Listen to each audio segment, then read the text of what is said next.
The sound of axes biting into wood echoes across a misty Norwegian forest, just like it did 1,000 years ago. But this isn't some historical reenactment or movie set. This is the real deal. A complete Viking longship being built from scratch using nothing but medieval tools and techniques that would make modern shipbuilders question their entire careers. You might think building a Viking longship is just about nailing some planks together and calling it a boat. Wrong. Dead wrong. These weren't just boats, they were floating masterpieces of engineering that could cross oceans, navigate shallow rivers, and beach anywhere their crews wanted to cause trouble. The Vikings didn't conquer half of Europe by accident. They did it because their ships were so far ahead of everyone else's technology that it wasn't even fair. Here's what blows my mind about Viking shipbuilding. They didn't use blueprints, computer models, or engineering degrees. They used their eyes, their hands, and knowledge passed down through generations of master craftsmen. Yet somehow, they created vessels that were lighter, faster, and more versatile than anything else on the water. A typical Viking longship could carry 30 warriors, all their gear, and enough supplies for weeks at sea, while still being light enough for the entire crew to carry it overland between rivers. But building one of these legendary vessels isn't something you can knock out in a weekend workshop project. We're talking about a process that takes months, requires skills most people have never heard of, and uses techniques that would make modern safety inspectors faint. From selecting the perfect oak tree to that terrifying moment when you launch your creation into open water, every step is a masterclass in medieval engineering. The most fascinating part isn't just how they built these ships. It's why their methods worked so incredibly well. Every choice, from the type of wood to the way they bent the planks, was perfected over centuries of trial and error. Vikings literally bet their lives on these construction techniques every time they sailed into a storm or beached on an enemy coast. So what does it actually take to build a Viking longship from scratch? Well, buckle up, because we're about to follow one of these legendary vessels from the moment the first tree gets chopped down to the day it hits the water for its maiden voyage. The first thing that would surprise most people about Viking shipbuilding is that it doesn't start in a boatyard. It starts in a forest, and not just any forest. Finding the right oak tree for a Viking longship is like a treasure hunt, where the treasure weighs several tons and has been growing for over a century. The master shipwright doesn't just walk into the woods and start chopping down random trees. He's looking for something specific, an oak with natural curves that match the shape he needs for the ship's hull. This isn't about being picky for the sake of it. Modern shipbuilders can steam wood into any shape they want, but Viking craftsmen worked with the wood's natural grain and strength. They understood that a plank cut from a naturally curved tree would be 10 times stronger than a straight plank that had been forced into a curve. It's like the difference between bending a piece of green wood versus trying to bend a dry stick. One works with nature, the other fights against it. The selection process is absolutely fascinating. A master shipbuilder can walk through a forest and spot the perfect tree from hundreds of yards away. He's looking at the way the trunk curves, how the branches grow, and even how the roots spread underground. That big root system, it's going to become the keel, the backbone of the entire ship. Those curved branches, they'll become the ribs that give the hull its shape. One oak tree might provide enough wood for an entire 60-foot longship, but only if it's the right tree. The Vikings had a saying that translated roughly to, "Choose your tree like you choose your wife, carefully, because you'll be stuck with your decision for a very long time." Though considering Viking marriage customs, that comparison might be more accurate than it sounds. The felling process itself is like watching medieval surgery. These craftsmen don't just hack away at the trunk until it falls over. They study the tree for days, planning exactly how it should fall to avoid damaging the wood they need. The direction of the fall, the angle of the cuts, even the time of year they harvest the wood. Everything matters. Vikings preferred to fell their shipbuilding timber in late fall or early winter when the sap was low and the wood would be more stable. Here's where it gets really interesting. They don't cut the tree into lumber like a modern sawmill. Instead, they use a technique called riving, which means splitting the wood along its natural grain lines. Imagine trying to split a log with nothing but wedges and hammers, except you need to split it into planks that are exactly the right thickness and follow the wood's natural curves perfectly. Riving is like performing brain surgery with a sledgehammer. One wrong hit, and you've just turned months of work into expensive firewood. The master craftsman reads the wood grain like a book, knowing exactly where to place each wedge to get the split to run true. A skilled river can turn a massive oak log into perfectly shaped planks without wasting more than a few % of the wood. The tools they use would make modern woodworkers weep with envy, and probably frustration. We're talking about axes so sharp they could shave with them, adzes that can shape curves with the precision of a sculptor's chisel, and draw knives that remove paper-thin shavings with every stroke. These aren't hardware store tools. They're handmade masterpieces crafted specifically for shipbuilding. The axe work is absolutely mesmerizing to watch. A master shipwright can take a rough split plank and fare it to perfect smoothness using nothing but an axe. No sandpaper, no power planers, just skill developed over decades of practice. The surface finish they achieve would make a furniture maker jealous, and they're doing it on planks that will eventually become the sides of a 60-foot warship. But here's what really separates Viking shipbuilding from everything else. They don't build the ship the way you'd expect. Most people think you start with a frame and attach planks to it, like building a house with studs and siding. Vikings did it completely backward. They built the shell first, starting with the keel and adding planks one by one until they had a complete hull. Only then did they add the internal framework. This shell-first construction technique is called clinker building, and it's basically the naval equivalent of building a house by starting with the roof and walls, then figuring out where to put the support beams afterward. It sounds crazy, but it created ships that were incredibly flexible and strong. The entire hull could twist and flex with the waves instead of fighting against them. The keel is where everything begins. This isn't just a piece of wood, it's the DNA of the entire ship. Every curve, every angle, every proportion of the finished vessel is determined by how the keel is shaped. Viking keels weren't straight like modern boat keels. They had a distinctive curve called a rocker that gave the ship its characteristic ability to surf over waves instead of ploughing through them. Setting the keel properly requires skills that would make a modern surveyor jealous. Using nothing but string lines, measuring sticks, and their trained eyes, Viking shipwrights could lay out a keel that was perfectly fair and true. 1 degree off, and the entire ship would pull to one side like a shopping cart with a wonky wheel. The scarfing of the keel sections is where you really see the genius of Viking woodworking. A 60-foot ship needs a keel longer than most trees can provide, so multiple pieces have to be joined together. The scarf joints they used were works of art, complex interlocking cuts that distributed stress over a large area and were stronger than the surrounding wood. But the real magic happens when they start adding the planks. Each plank, called a strake, has to be shaped to follow the compound curves of the hull.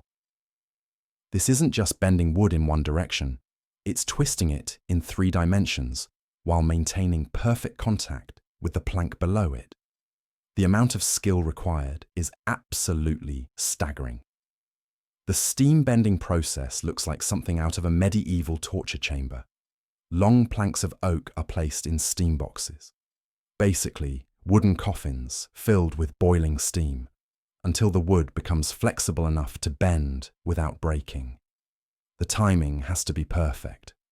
Too little steam, and the wood snaps like a dry twig. Too much steam, and it becomes mushy and weak. When the planks come out of the steam box, the crew has maybe 10 minutes to bend them into position before the wood cools and becomes rigid again. It's like a high-stakes race where the prize is a perfectly shaped hull plank, and the penalty for losing is starting over from scratch. Watching a crew of Viking shipwrights wrestle a steaming hot plank into position is like watching a choreographed dance performed by people who are simultaneously trying not to get burned. The riveting process that holds these planks together is where Viking engineering really shines. Each plank overlaps the one below it, and they're held together with iron rivets that go completely through both planks. But these aren't modern machine-made rivets. Each one is hand-forged by a blacksmith who understands exactly how much strength each joint needs. The riveting technique itself is fascinating. One person holds the rivet head on the outside of the hull, while another person on the inside hammers the tail over a small iron washer called a rove. The skill required to set hundreds of these rivets perfectly is incredible. Too loose and the planks will leak. Too tight and you'll crack the wood. Just right, and you get a joint that's waterproof and flexible enough to last for centuries. The sealing of the seams is where Viking craftsmanship gets downright medieval, and I mean that in the best possible way. Between each overlapping plank, the shipwrights stuff a mixture that would make a modern marine supply store manager scratch his head in confusion. We're talking about sheep's wool, moss, and animal hair all twisted together into rope-like strands called oakum. This isn't your grandmother's knitting project. It's a waterproofing system that's been keeping ships dry since before compasses were invented. The process looks deceptively simple until you try it yourself. The oakum has to be packed into the seam tight enough to stop water, but not so tight that it prevents the planks from flexing. Too loose and you're sailing in a leaky bucket. Too tight and the first big wave will crack your planks like eggshells. The Vikings had a saying that roughly translates to, pack it like you're stuffing a sausage for your worst enemy's wedding feast. Tight enough to work, but not so tight you split the casing. Then comes the hot pine tar. If you've never smelled hot pine tar being applied to fresh oakum, you're missing out on one of the most distinctive aromas in human history. It's like Christmas tree sap mixed with campfire smoke and just a hint of, this might be poisonous but it works too well to care. Tom. The tar has to be applied at exactly the right temperature. Hot enough to flow into every crack and crevice, but not so hot that it burns the wood or sets the oakum on fire. Watching a master craftsman apply tar to a longship's seams is like watching a painter work on his masterpiece, except the canvas is a 60-foot warship, and the paint happens to be boiling tree sap. The brush strokes have to be perfect because there's no going back. One drip in the wrong place, and you've got a permanent reminder of your mistake that will be visible every time you look at your ship. But here's what really separates Viking tar work from everything else. They don't just slap it on and call it good. The tar is worked into the seams with tools that look like medieval dental equipment, thin metal picks and spatulas that can force the hot tar deep into the joint. The goal isn't just to seal the seam, it's to create a flexible gasket that will move with the wood as the ship flexes in heavy seas. The smell alone could probably preserve fish for a year. One shipyard worker described it as what you'd get if you mixed the devil's cologne with a forest fire. But that smell means waterproofing that will last longer than most modern synthetic sealants. Vikings didn't have chemistry degrees, but they understood that pine tar contained natural preservatives that would protect their ships for decades. Now comes the part that would make modern boat builders question their entire career choice, fitting the frames to the already built shell. Remember, Vikings built their ships inside out, so by the time they're ready for frames, they already have a complete hull floating there like a wooden canoe the size of a small house. The frames aren't just structural supports, they're the ship's skeleton, and they have to be fitted to a hull that's already curved in 3 dimensions. Each frame is essentially custom carved to match the exact shape of the hull at that particular spot. It's like trying to make a suit of armor for someone while they're wearing it, except the person is 60 feet long and made of oak planks. The traditional method uses naturally curved wood called compass timber. These are branches or roots that grew in the exact curve needed for each frame. Finding these pieces requires the same forest hunting skills used to select the original tree, except now you need dozens of perfectly curved pieces in dozens of different shapes.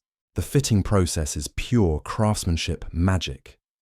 Each frame has to be shaped so it touches the inside of the hull at every point without creating stress concentrations that could crack the planks. The margin for error is essentially zero. A frame that's even slightly off will either leave gaps that weaken the structure or create pressure points that will split the hull the first time the ship hits rough water. Vikings used a technique called lashing to attach these frames to the hull.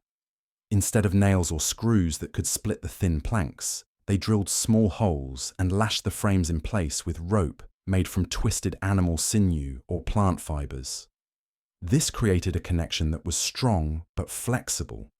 The frames could move slightly with the hull instead of creating rigid stress points. Some shipwrights preferred tree nails, wooden pegs driven through both the frame and the plank.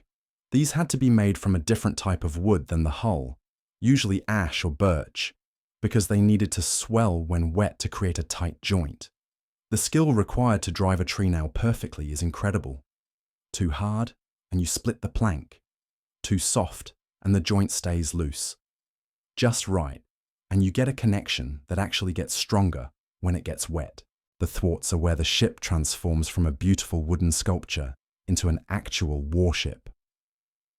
These are the crossbeams that lock the hull shape and provide seating for the rowers.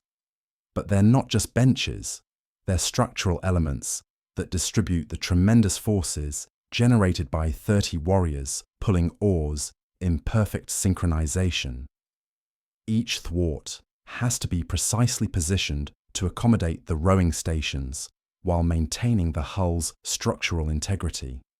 The spacing is critical. Too close together and the rowers can't get a full stroke. Too far apart and the hull loses stiffness. Vikings had this figured out to the inch, creating rowing positions that allowed maximum power transfer while keeping the ship's structure intact. The joinery work on the thwarts would impress a furniture maker. These aren't just boards laid across the hull, they're carefully shaped beams with complex notches that lock into the ship's structure like puzzle pieces. The connections have to be strong enough to handle the forces of battle and storm, but also removable for repairs or modifications. But perhaps the most critical element of the entire ship is something most people never think about: the mast step. This is where the mast sits, and it has to transfer the enormous forces from the sail down through the entire ship structure. When a longship is running before a fresh breeze, the mast is supporting thousands of pounds of force, trying to push the ship forward, lift it out of the water, and tear the sail right off the hull. The mast step isn't just a hole in the bottom of the boat. It's a precisely engineered socket that distributes the mast loads across multiple frames and planks. The Vikings carved these by hand with an accuracy that would make modern machinists jealous. The fit between the mast and the step has to be perfect. Loose enough that the mast can be easily stepped and struck, but tight enough that it won't shift under load. The mast partners, the support structure at deck level, are equally critical. These have to hold the mast steady while allowing it to be lowered quickly when needed. Vikings designed their ships so the entire mast and sail could be struck and stowed in minutes, transforming from a sailing vessel to a pure rowing machine faster than you could reload a medieval crossbow. The rigging system that supports all this is where Viking ingenuity really shows. Using nothing but natural fibre ropes and wooden blocks, they created a system that could handle the forces of a square sail in a North Sea gale. The running rigging, the ropes that control the sail, had to be strong enough for heavy weather, but light enough that a single sailor could handle them in the middle of a battle. The sail itself deserves its own chapter in maritime history. These weren't the neat triangular sails you see on modern boats. Viking sails were massive squares of wool or linen, often reinforced with leather patches, that could push a longship at speeds that would terrify most modern sailors. A typical longship sail was about 1,000 square feet of fabric, roughly the size of a small house roof, supported by a single wooden yard that could weigh as much as a small tree. The wool used for these sails came from a specific type of sheep that produced fibres with natural water resistance. The weaving was done on looms that were essentially industrial equipment for their time, creating fabric that was both strong and flexible. Some sails were decorated with intricate patterns and colours that served as identification markers, like medieval naval flags that you could see from miles away. The reef points sewn into these massive sails were lifesavers in more ways than one. These were rows of short rope ties that allowed the crew to quickly reduce sail area when the weather turned nasty. But here's the thing. Reefing a Viking sail wasn't like adjusting your car's air conditioning. It required the entire crew working in perfect coordination while the ship pitched and rolled in heavy seas. One wrong move and you could lose the sail, the mast, or worse. The technique for handling these enormous sails would make modern sailors dizzy just watching it. The yard, that massive wooden beam supporting the top of the sail, had to be raised and lowered using nothing but muscle power and rope. 30 warriors pulling in unison could hoist a yard weighing several hundred pounds, but the timing had to be absolutely perfect. Too fast, and the sail would catch the wind before they were ready. Too slow, and a sudden gust could tear everything apart. What really sets Viking sail handling apart is how they managed to make it all work without any metal hardware. No pulleys, no winches, no cleats, just wood, rope, and an understanding of leverage that would impress modern engineers. The blocks they used were carved from single pieces of hardwood, with the rope channels shaped to reduce friction. Some of these blocks were works of art, carved with intricate patterns that served both decorative and practical purposes. The braces, the ropes that controlled the angle of the yard, required constant adjustment as the ship changed course or the wind shifted. This wasn't a job you could hand off to an inexperienced crew member. Reading the wind and adjusting the sail trim required skills that took years to develop. A master sailor could feel changes in wind direction through his feet before the sail even started to flutter. But all this rigging wizardry was meaningless without the oars. Viking longships were essentially hybrid vehicles. They could sail when the wind was favourable, but they could also row when becalmed or manoeuvring in tight quarters. The oars themselves were marvels of engineering, each one carved from a single piece of ash or pine and perfectly balanced for hours of continuous use. The oar ports cut into the hull had to be positioned with mathematical precision. Each rower needed enough space to pull a full stroke without interfering with his neighbours, but the ports also had to be placed to maintain the hull's structural strength. These weren't just holes cut in the side of the boat. They were carefully shaped openings that could be sealed with wooden plugs when sailing or in heavy weather. The shield rack running along the outside of the hull served double duty as both storage and protection. When not in battle, the warriors' shields were lashed to the outside of the ship, creating a colourful display that announced the crew's identity from miles away. But during combat or in rough seas, these shields became a defensive barrier that could deflect arrows or help shed boarding waves. The steering oar mounted on the starboard side was perhaps the most critical single component of the entire vessel. This wasn't just a big paddle stuck in the water. It was a sophisticated control system that allowed a single helmsman to manoeuvre a 60-foot ship with surprising precision. The blade was carefully shaped to provide maximum control with minimum effort, and the shaft was positioned to give the helmsman leverage while keeping him out of the way of the crew. The attachment system for the steering oar was pure Viking ingenuity. Instead of a fixed mounting that could break in heavy weather, they used a flexible rope and wood system that allowed the oar to pivot and flex with the motion of the ship. This prevented damage while maintaining control, like having power steering that worked without any power except the helmsman's skill. Launch day for a Viking longship wasn't just a celebration, it was the ultimate test of everything that had gone into the construction process. Months of work, countless hours of skilled craftsmanship, and the reputation of the master shipwright all came down to a single moment when the ship first touched water. Would it float level? Would the seams hold? Would it handle like the graceful sea serpent it was designed to be? Or would it wallow like a drunken whale? The process of getting a longship from the building beach into the water required careful planning and usually the entire local community. These ships were built on dry land, often hundreds of yards from the water's edge. Moving something that weighed several tons without modern machinery was like playing a medieval game of chess where every piece weighed as much as a small house. Vikings used a system of log rollers and rope tackles that would make modern riggers nod with respect. The ship was supported on wooden cradles and slowly worked down to the water's edge, using nothing but manpower and mechanical advantage. The whole process took hours and required everyone to work in perfect coordination.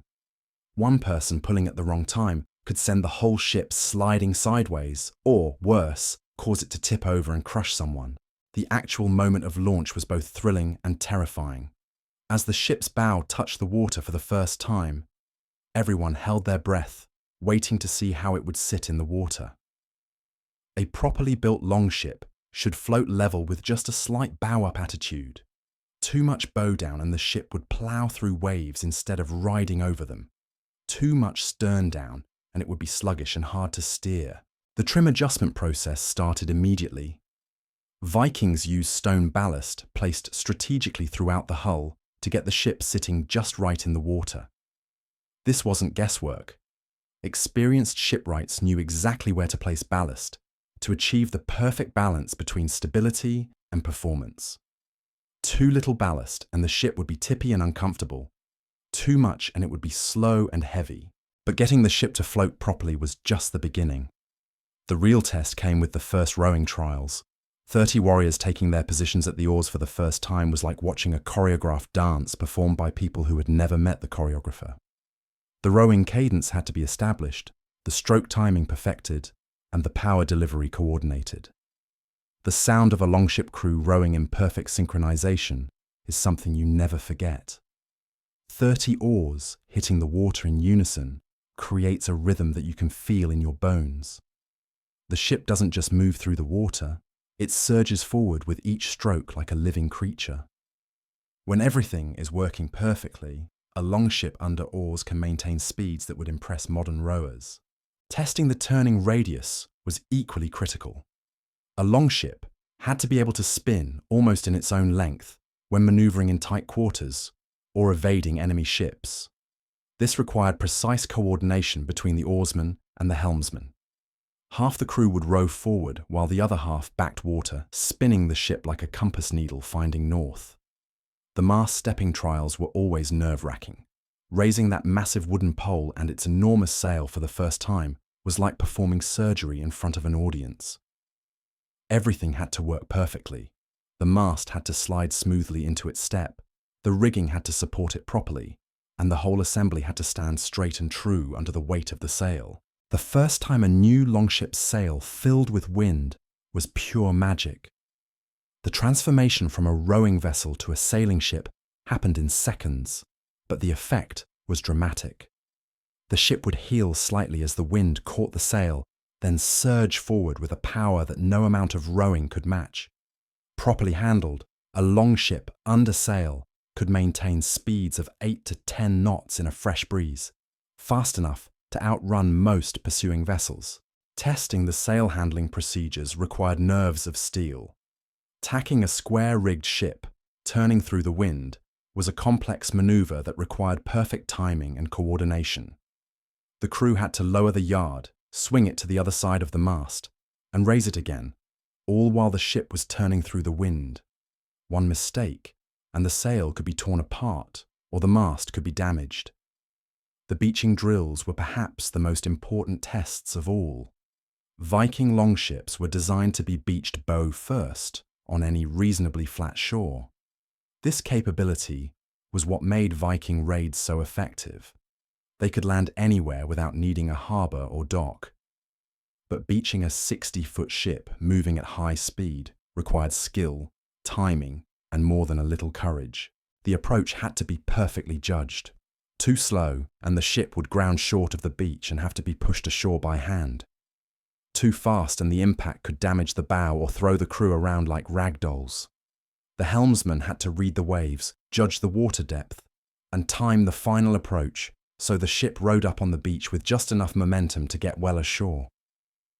Once beached, the Longship became a temporary fortress. The high sides provided protection for the crew, and the ship could be quickly pushed back into the water when it was time to leave. This flexibility was what made Viking longships the ultimate amphibious assault vehicles of their era. The numbers from these sea trials tell the real story of Viking shipbuilding genius. A typical 60-foot longship drew less than 3 feet of water when fully loaded, allowing it to navigate rivers and shallow coasts that were inaccessible to deeper draft vessels. The crew of 30 warriors could maintain rowing speeds of 4 to 5 knots for hours, or sprint at 6 to 7 knots for shorter periods. Under sail in favourable conditions, these ships could maintain 8 to 10 knots for days at a time, covering 150 to 200 miles in a 24-hour period. The cargo capacity was equally impressive, up to 5 tons of supplies, weapons and plunder, while still maintaining full combat capability. The hull weight of around 8 tons meant the entire ship could be portaged overland by its crew when necessary, but perhaps the most impressive statistic was the ship's incredible strength-to-weight ratio. The Clinker construction method created a hull that could flex with the waves instead of fighting them, distributing stress throughout the entire structure rather than concentrating it at weak points. This meant a Viking longship could survive conditions that would break apart heavier, more rigid vessels like kindling in a hurricane. The repair capabilities revealed during these trials were equally remarkable. When a plank cracked during heavy weather testing, the crew could patch it temporarily using nothing but spare wood, rope, and tar. The overlapping plank construction meant that even significant damage to one section wouldn't compromise the entire hull. It was like having a ship that could heal itself, or at least put on its own band-aids until proper repairs could be made. The steering characteristics under different conditions told their own story. In calm water, a skilled helmsman could make the ship dance like a figure skater. But in rough seas, the real genius of the design became apparent. The flexible hull absorbed wave impacts instead of transmitting them directly to the crew, while the shallow draft allowed the ship to ride over waves rather than ploughing through them. What really separated these trials from modern boat testing was the complete integration of sailing and rowing capabilities. Most ships were either sailing vessels that could row in emergencies, or rowing vessels that could occasionally hoist a sail. Viking longships were genuinely amphibious, equally capable under oars or sail and able to transition between the two modes in minutes. The crew coordination required for these transitions was like watching a military drill performed at sea. When the wind died, 30 warriors could have their oars out and be pulling in synchronized strokes before the sail finished coming down. When favorable winds returned, the oars could be shipped and the sail set with the same clockwork precision. The final performance numbers painted a picture of maritime perfection that wouldn't be matched for centuries. A fully loaded longship could maintain cruising speeds that modern recreational sailors would consider respectable, while carrying enough warriors and supplies to establish a beachhead anywhere they chose to land. The shallow draft meant they could follow rivers deep inland, bringing Viking raids to communities that thought they were safe from seaborne attack.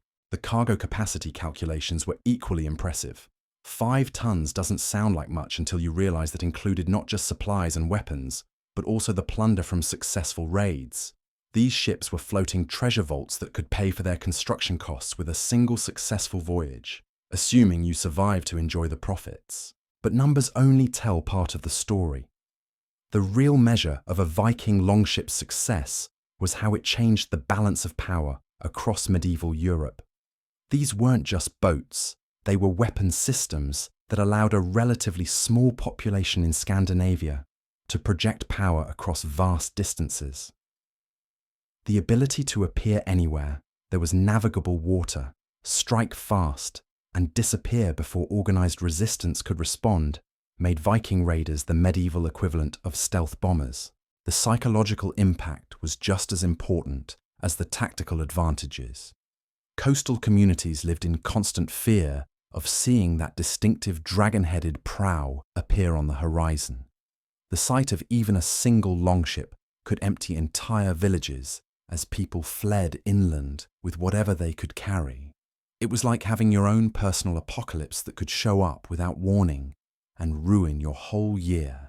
The maintenance requirements revealed during extended trials showed another layer of Viking ingenuity. These ships needed constant attention. Seams had to be re-caulked, rigging required adjustment, and the hull needed regular inspection for damage. But every maintenance task could be performed by the crew using tools and materials they carried aboard. No dry dock required, no specialized equipment needed. Just skilled hands and the knowledge passed down through generations of shipwrights. The seasonal performance variations were equally fascinating. In winter conditions, with shorter daylight and rougher seas, the ships became primarily rowing vessels. The crew could ship the mast and sail, transforming their vessel into a pure galley that could maintain way even in conditions that would strand sailing ships. When spring returned with longer days and more favorable winds, out came the sail again. The loading and unloading procedures developed during trials showed why these ships were so effective for both trade and raiding. The shallow draft meant they could be beached almost anywhere, turning any stretch of coastline into a potential harbour. Cargo could be transferred directly from ship to shore without the need for smaller boats or specialised port facilities. The defensive capabilities tested during mock combat drills revealed another dimension of longship design.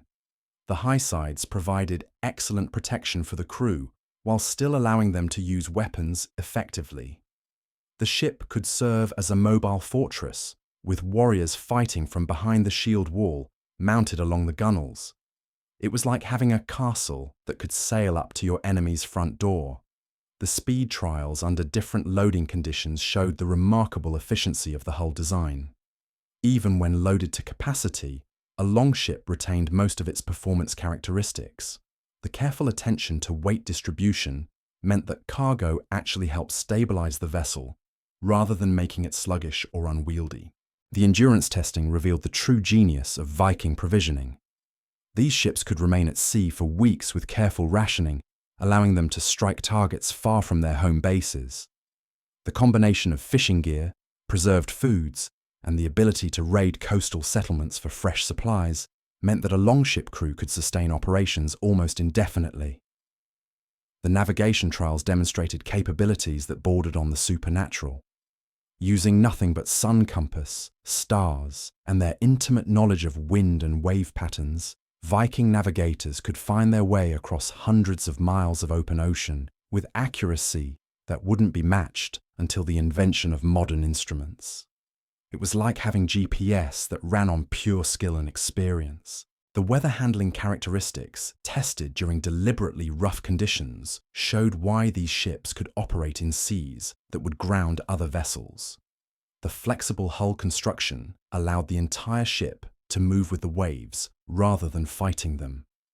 Combined with the shallow draft and responsive steering, this meant longships could continue operations in conditions that would send other ships running for shelter. The combat maneuverability trials revealed the tactical advantages that made Viking naval warfare so effective. A longship could turn inside its own length, accelerate to ramming speed in seconds, and maintain precise formation with other vessels. It was like having a sports car that could also carry 30 heavily armed passengers and their luggage. The final certification process for a new longship was more rigorous than most modern boat inspections. Every system had to work perfectly under the worst possible conditions. The crew had to demonstrate that they could handle any emergency, from combat damage to severe weather. Only when the ship and crew had proven themselves capable of surviving whatever the North Sea could throw at them was the vessel considered ready for active service. These sea trials weren't just about testing the ship. They were about forging the crew into a unified fighting force. By the time trials were complete, 30 individual warriors had become a single organism capable of making their vessel dance across the waves or strike like a hammer blow against any target they chose. The ship became an extension of their collective will, responding to commands with the precision of a well-trained warhorse. The maintenance schedules developed during these trials became the foundation for keeping Viking fleets operational across vast distances. Every crew member knew exactly what to inspect, when to perform routine maintenance, and how to make emergency repairs using materials they carried aboard. It was like having a floating machine shop that could keep itself running indefinitely with nothing but skill and determination. The real test of any Viking longship wasn't what happened during calm weather sea trials. It was what happened when everything went wrong at once. Because, let me tell you something about the North Sea. It doesn't care how beautiful your craftsmanship is, or how many months you spent perfecting those scarf joints. When a storm hits, nature becomes the ultimate quality inspector, and she doesn't grade on a curve. The first major storm trial usually happened within weeks of launch, whether the crew was ready or not. Weather in the North Atlantic doesn't wait for convenient scheduling. 1 minute, you're enjoying a pleasant coastal cruise, admiring your handiwork, and congratulating yourself on creating such a magnificent vessel. The next minute, you're staring at waves the size of small mountains, while your beautiful new ship tries to shake itself apart, like a dog coming out of a cold river. What separated a good longship from kindling floating on the waves was how every joint, every rivet, every carefully placed frame responded to stress that would make a modern engineer reach for his calculator. The Clinker construction method wasn't just about creating a pretty hull. It was about building a vessel that could literally bend with the storm instead of breaking against it. Watching a properly built longship handle heavy weather was like seeing a master dancer perform while someone threw furniture at them. The entire hull would flex and twist with each wave, absorbing punishment that would snap a rigid structure like a dry twig. The overlapping planks worked together, sharing loads and distributing stress in ways that Viking shipwrights understood instinctively, but couldn't explain with mathematical formulas. The crew's first real storm was also their graduation exam from Viking Maritime Academy. Everything they'd practiced during calm weather trials suddenly became life or death reality. Reefing that massive sail while the ship pitched like a bucking horse required coordination that would make modern special forces teams jealous. One person out of sync and the whole operation could turn into a disaster faster than you could say, "Man overboard."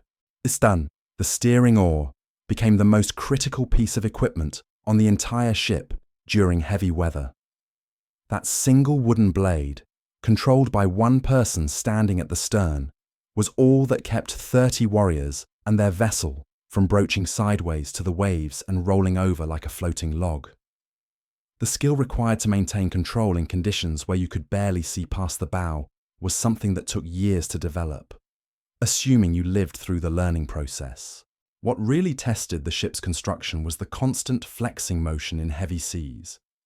Every joint in the entire vessel was working overtime, expanding and contracting with each wave. The tree nails would swell with moisture, creating tighter joints. The lashed frames would stretch and relax, absorbing shock loads. Even the tar sealing the seams would flow slightly, maintaining waterproof integrity while the hull twisted like a living thing. The ballast placement proved its worth during these trials. Those carefully positioned stones weren't just keeping the ship upright.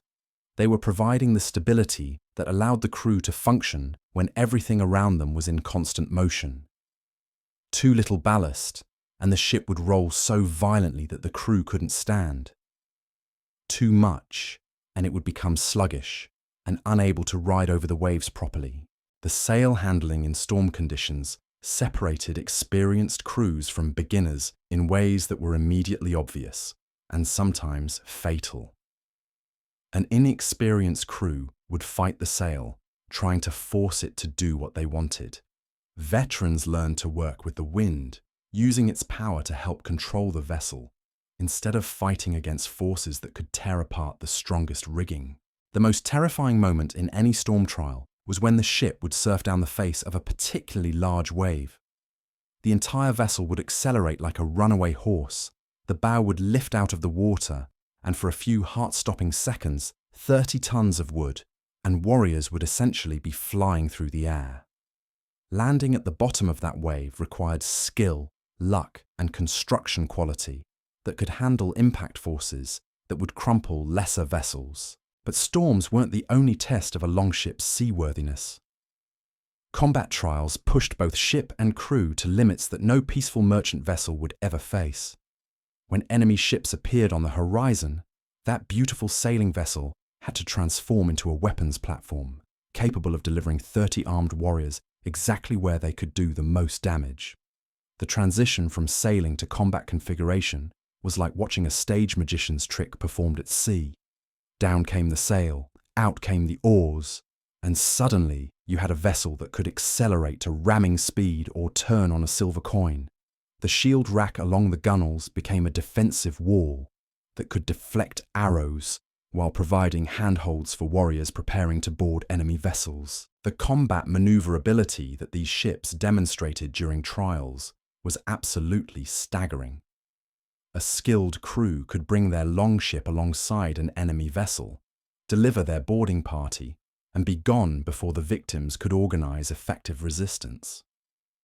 It was like being attacked by a floating special forces unit that could appear anywhere their tub.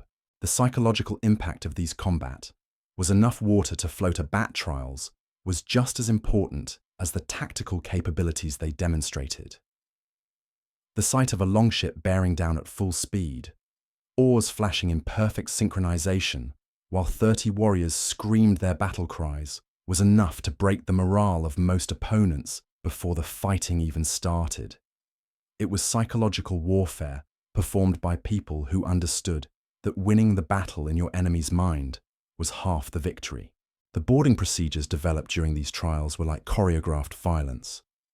Each warrior knew exactly where to position himself, which enemy targets to prioritize, and how to fight effectively in the confined space of a ship's deck. The longship became a delivery system for mayhem, capable of placing trained killers exactly where they could be most effective. The ramming trials were the most dangerous tests of all.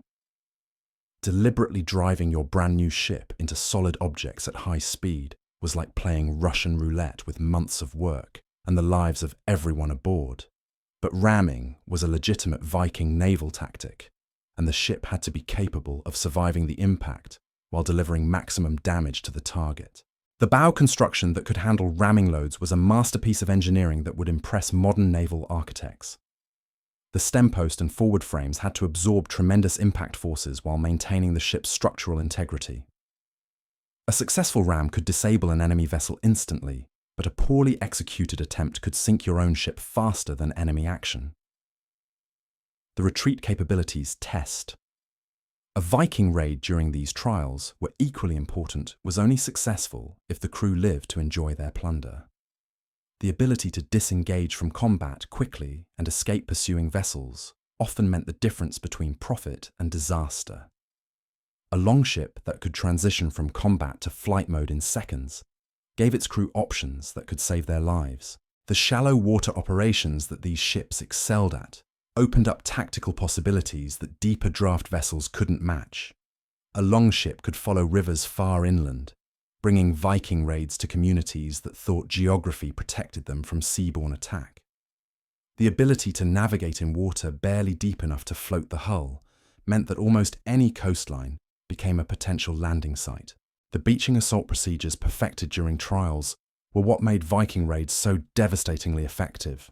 The ship would approach the shore at high speed, riding up onto the beach with enough momentum to ground solidly. Before the hull stopped moving, warriors would be over the sides and forming up for the attack. By the time local defenders realized what was happening, 30 armed Vikings would already be among them.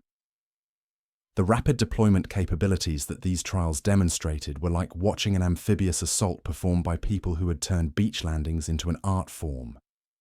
From the moment the bow touched shore to the time the last warrior was ashore and ready to fight took less than 2 minutes. It was medieval blitzkrieg performed by masters of the craft. The cargo handling procedures developed during extended trials showed why longships were so effective for both raiding and trading. The same shallow draft that allowed beach landings also meant the ship could approach any coastal settlement to conduct business. Loading and unloading could be accomplished directly from ship to shore without the need for specialized port facilities. the preservation of plunder during sea trials revealed another layer of Viking practicality. All that carefully crafted interior space had to protect valuable cargo during rough weather, while remaining accessible for quick loading and unloading. The storage systems developed by experienced crews could keep everything from gold coins to livestock secure and dry during weeks-long voyages. The provisioning trials tested the ship's ability to sustain extended operations without returning to friendly ports.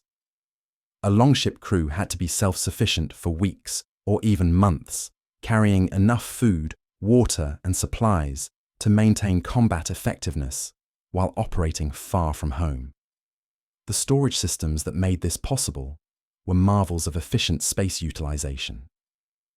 From forest floor to open ocean, we've watched medieval craftsmen create something that modern engineers still struggle to match. No CAD programs, no power tools, no engineering degrees, just hands, eyes, and knowledge passed down through generations. Yet they built vessels that could outrun most modern boats while carrying enough warriors to change the course of history. The numbers tell the story better than any saga ever could. 3 feet of draft carrying 5 tons of cargo and 30 armed men at speeds that would make modern sailors nervous. A hull so flexible it could bend with storms that would break rigid vessels into floating toothpicks. Construction so brilliant that these ships could be repaired anywhere using nothing but what the crew carried aboard. Viking longships weren't just boats, they were game changers. They turned a bunch of farmers from cold, rocky fjords into the most feared raiders in medieval Europe. One successful voyage could pay for the entire.